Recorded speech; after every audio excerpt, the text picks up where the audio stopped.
तो भारत की राजनीति में कद्दावर नेता का दर्जा उन्हें प्राप्त था। और आपको ये भी बता दें कि आरजेडी के पूर्व अध्यक्ष रहे उन्होंने। बिहार के मधेपुरा से लोकसभा के सांसद वो 4 बार रहे, 2 बार मध्य प्रदेश के जबलपुर से भी वो सांसद चुने गए। फिलहाल जानकारी ये मिल रही है कि उनकी निधन की जो जानकारी उनकी बेटी ने दी है। 75 साल की उम्र में शरद यादव ने आखिरी सांस ली है। उनकी बीमारी के बारे में इससे पहले भी कई बार खबरें आई थी।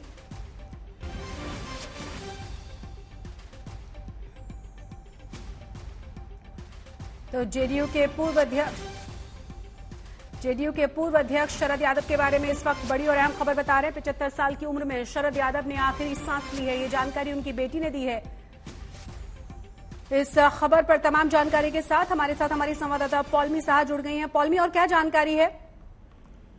जी, अभी उनकी बेटी शरद यादव की बेटी सुभाषिनी ने ट्वीट कर ये जानकारी दी है कि शरद यादव अब नहीं रहे। उन्होंने लिखा है, पापा नहीं रहे। शरद यादव, जैसा कि आप जानते हैं कि 7 बार से लोकसभा के सांसद थे, राज्यसभा से भी 3 बार चुनकर आए थे, जेडीयू के मेंबर थे। पहली बार वो नेशनल प्रेसिडेंट जब बने थे जेडीयू के, वो उस वक्त था जब जेडीयू की पार्टी की स्थापना हुई थी। 2003 की ये बात है। तब से लेकर 2016 तक वो जेडीयू के नेशनल प्रेसिडेंट रहे, राष्ट्रीय अध्यक्ष रहे। उनको डिस्क्वालीफाई किया गया था राज्यसभा से और पार्टी की तमाम पोजीशन से उनको निकाला गया था। तो अलेज्ड एंटी पार्टी एक्टिविटीज, काफी एक लंबा जो है उनका राजनीतिक करियर रहा है। काफी सारा पॉलिटिकल पार्टी जेडीयू के लिए उन्होंने काम किया था। कैबिनेट मंत्री भी रहे थे। पहली बार जब लोकसभा में चुन के आए थे वो जबलपुर मध्य प्रदेश में 1974 में एक बाईपोल में, तब पहली बार वो चुनकर आए थे। उस वक्त जेपी मूवमेंट का जो माना जाता है उस वक्त पीक चल रहा था।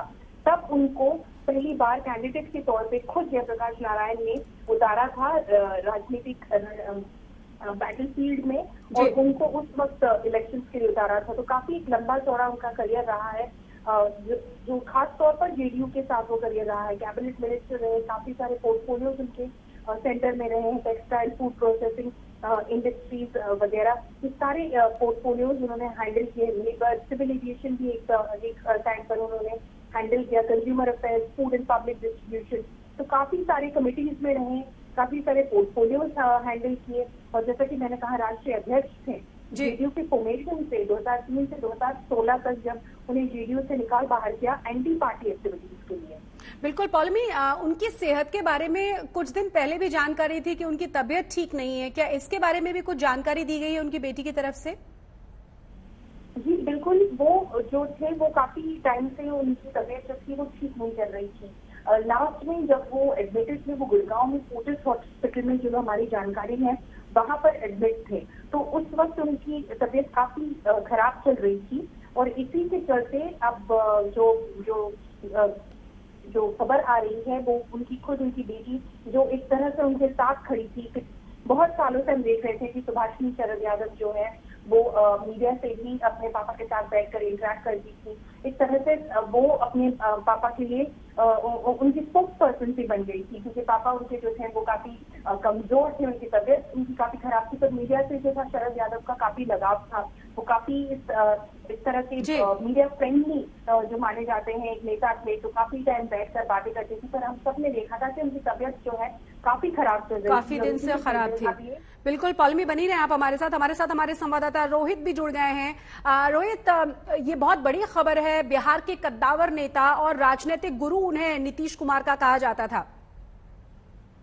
जी बिल्कुल, देखिए, शरद यादव भले ही मध्य प्रदेश के रहने वाले थे, उनकी जन्मभूमि होशंगाबाद में थी मध्य प्रदेश में, लेकिन उनकी कर्म भूमि लगातार बिहार रही है। और सन 74 में जब जेपी आंदोलन की उपज शरद यादव को भी माना जाता था, उस समय शरद यादव, नीतीश कुमार, लालू प्रसाद, ये जो 3 दिग्गज थे उस समय के समाजवादी नेता, तो उसी की जेपी आंदोलन की उपज से शरद यादव भी, और लगातार कह सकते हैं 7 बार वो लोकसभा से सांसद रहे, 3 बार राज्यसभा से सांसद रहे। और जनता दल यूनाइटेड जब से बना था, यानी नीतीश कुमार के साथ भी उनका पुराना साथ रहा, और जब से बना था 2003 में, तब से लेकर 2016 तक वो जेडीयू के राष्ट्रीय अध्यक्ष रहे। लेकिन फिर हाल के दिनों में 2016 के बाद उनकी नीतीश कुमार से अनबन हुई, जिसके बाद उन्हें पार्टी से निकाल दिया गया। और उसके बाद शरद यादव ने अपनी एक पार्टी भी बनाई थी, लोकतांत्रिक जनता दल, लेकिन पिछले ही साल उन्होंने लोकतांत्रिक जनता दल का भी विलय आरजेडी में कर दिया था। तो फिलहाल वो आरजेडी के सदस्य थे। तो काफी लंबा उनका कह सकते हैं राजनीतिक कैरियर भी रहा है। और अगर बिहार की बात करें तो बिहार के एक दूसरे कद्दावर नेता रामविलास पासवान के बाद शरद यादव भी बड़े कद्दावर नेता थे। उनकी मृत्यु से बिहार में भी कहीं ना कहीं राजनीतिक हलकों में शोक की लहर है। बिल्कुल रोहित, हम ये भी कह सकते हैं कि शरद यादव संभवतः ऐसे पहले भारत के राजनेता होंगे जो 3 राज्यों से लोकसभा के सांसद चुने गए हों, मध्य प्रदेश, उत्तर प्रदेश और बिहार। जी बिल्कुल, देखिए जैसा कि मैं बता रहा था कि मध्य प्रदेश उनकी जन्मभूमि रही है, होशंगाबाद, वहां से भी वो सांसद रहे। उसके बाद वो उत्तर प्रदेश से भी एक बार सांसद रहे थे। लेकिन जो ज्यादा उनका कह सकते हैं कि बिहार से उन्हें विशेष लगाव था और उनकी असल कर्म भूमि अगर हम कहें तो बिहार ही रही है। लगातार यहाँ पे सन 74 से वो राजनीति की जब से में उतरे हैं तब से वो बिहार में बने रहे। मधेपुरा से उन्होंने कई बार चुनाव भी जीता है, राज्यसभा सांसद भी रहे हैं। तो कहीं ना कहीं बिहार से उनका एक लंबा नाता रहा है। और अब जब उनकी मृत्यु हो गई है तो जैसे कि मैं बता रहा था, बिहार के राजनीतिक गलियारे में भी कहीं ना कहीं शोक की लहर जरूर है। और खासकर नीतीश कुमार और लालू प्रसाद के समकक्ष जाने जाने वाले नेता थे शरद यादव। बिल्कुल रोहित, बने रहे हमारे साथ हमारे संवाददाता सुजीत झा भी जुड़ गए हैं जो तमाम इन पॉलिटिकल खबरों को बहुत लंबे समय से कवर कर रहे हैं।